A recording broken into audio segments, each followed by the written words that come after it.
All right, I am going to show you how to put your short pieces together. So over here on this side, I have my short back piece, and this one over here is my short front piece. I have those pieces labeled already. So I asked you to put your initials, if it's a front or a back piece, and then also the period.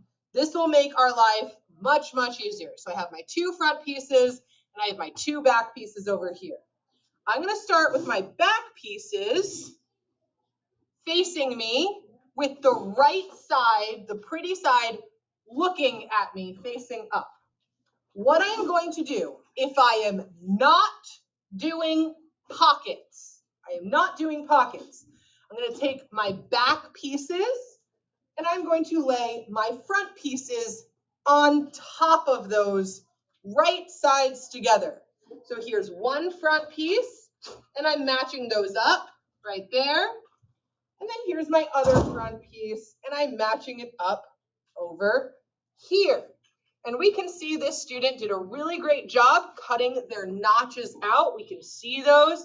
So those notches basically tell us that this is where joining is going to happen, okay? So I'm going to start by pinning together this long edge right here and this long edge over here. These are the side seams of our shorts.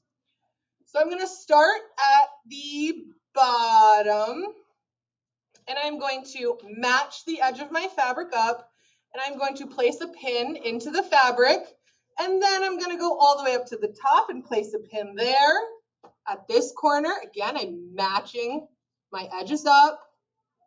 Okay, so I place a pin in that corner, and then the next place you place a pin is going to be your notch. Those are your three main places you definitely want pins. And then you add as many pins as needed, basically. I like to add a pin every peace sign about. So, boop, I'm going to stick a pin right there. And not like a little peace sign, like a nice big fat peace sign. Okay, there's another pin there. The pins are going to hold the fabric together as we sew. It'll make your life a lot easier. After we have that part pinned, the side, we're going to flip things around and we're going to pin the crotch together, okay? This is the crotch of your short. You're going to notice one is longer than the other.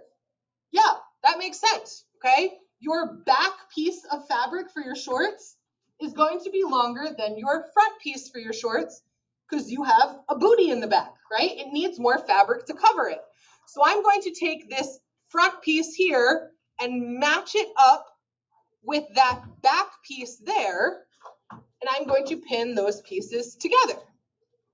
Okay, so I use my pin cushion and I pin those pieces together, and now these pieces are ready to be sewn. So I'm going to sew from here to here, a straight stitch, 5/8 seam allowance. You can find that video in Google Classroom. And then I'm also going to sew this side of my short too, all the way from here, all the way down there. Again, 5/8 seam allowance, back stitch when you start and when you finish.